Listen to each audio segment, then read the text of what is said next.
Hello, आप सबका मेरे चैनल स्प्रेडिंग ला ज्ञान में स्वागत और अभिनंदन है।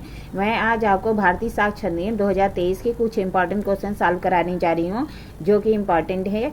प्लीज़ मेरी वीडियो लास्ट तक देख लीजिएगा। अगर अच्छा लगता है प्लीज़ लाइक करिए, सब्सक्राइब करिए, कमेंट करिए, शेयर करिए, साथ ही बेल आइकन दबा दीजिए ताकि कोई भी नोटिफिकेशन आपको तुरंत ही मिल जाए।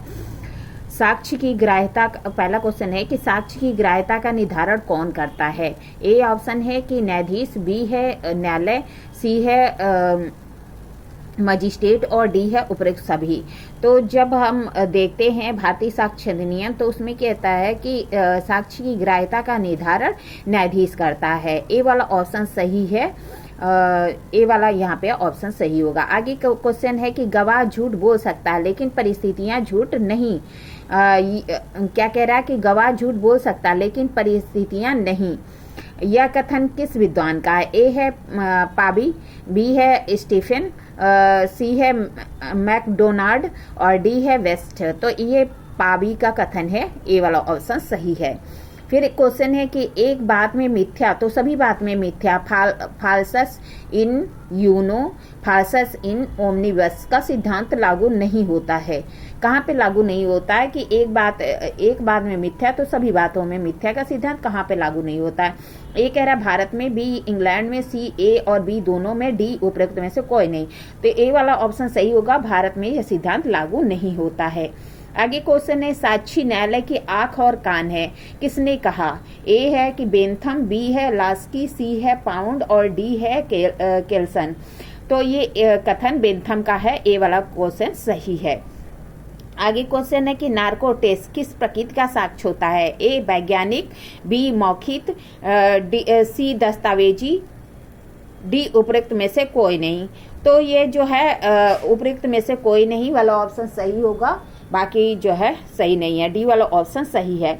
आगे क्वेश्चन है कि निम्नलिखित कथनों में सत्य कथन है। ए विबंध साक्ष्य का एक नियम है। विबंध का नियम साक्ष्य न्याय और शुद्ध अंतःकरण पर आधारित है। सी स्वीकृति विबंध कर सकती है। डी स्वीकृत निश्चयात्मक सबूत नहीं है। ई उपरोक्त सभी। तो सभी सही है क्योंकि विबंध साक्ष्य का नियम है। विबंध के जो नियम है साम्य न्याय और शुद्ध अंतःकरण पर आधारित होता है। स्वीकृति विबंध कर सकती है, स्वीकृत निश्चयात्मक सबूत नहीं होती है। तो सभी सही होगा। आगे क्वेश्चन है कि निम्नलिखित कथन में सत्य कथन है। ए है कि विबंध केवल सिविल मामलों में लागू होता है। बी संस्कृत केवल आपराधिक मामलों में लागू होता है। सी है कि स्वीकृति सिविल और आपराधिक दोनों मामले में सुसंगत होती है। डी उपरोक्त सभी।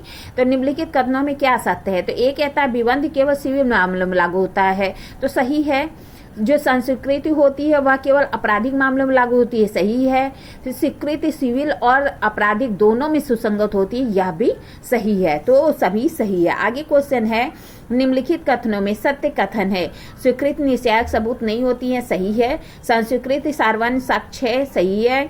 विशेषज्ञ साक्ष्य संपोषक साक्ष्य सही है। सह अभियुक्त की संस्कृति सुसंगत साक्ष्य है। ई है उपरोक्त सभी। तो सभी सही है क्योंकि स्वीकृत निश्चयात्मक सबूत नहीं होती हैं।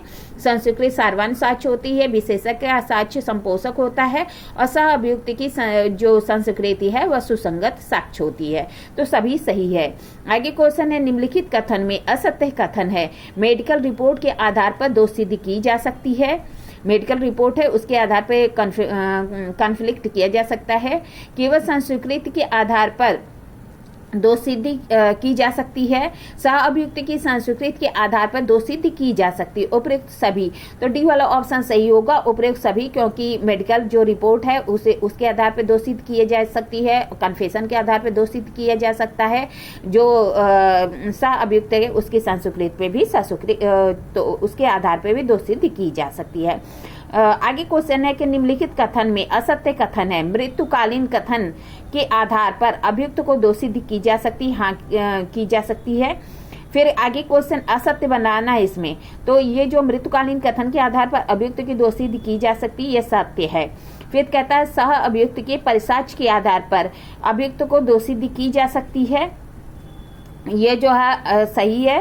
फिर आगे क्वेश्चन है कि सह अभियुक्त की संस्कृति के आधार पर अभियुक्त को दोषी किया जा सकता, नहीं किया जा सकता, क्योंकि सह अभियुक्त की संस्कृति एक संपोषक साक्ष्य होती है। अगर अन्य साक्ष्य नहीं है तो उसके आधार पर जो है सह अभियुक्त को दंडित नहीं किया जा सकता। तो सी वाला गलत है और बाकी दोनों सही हैं।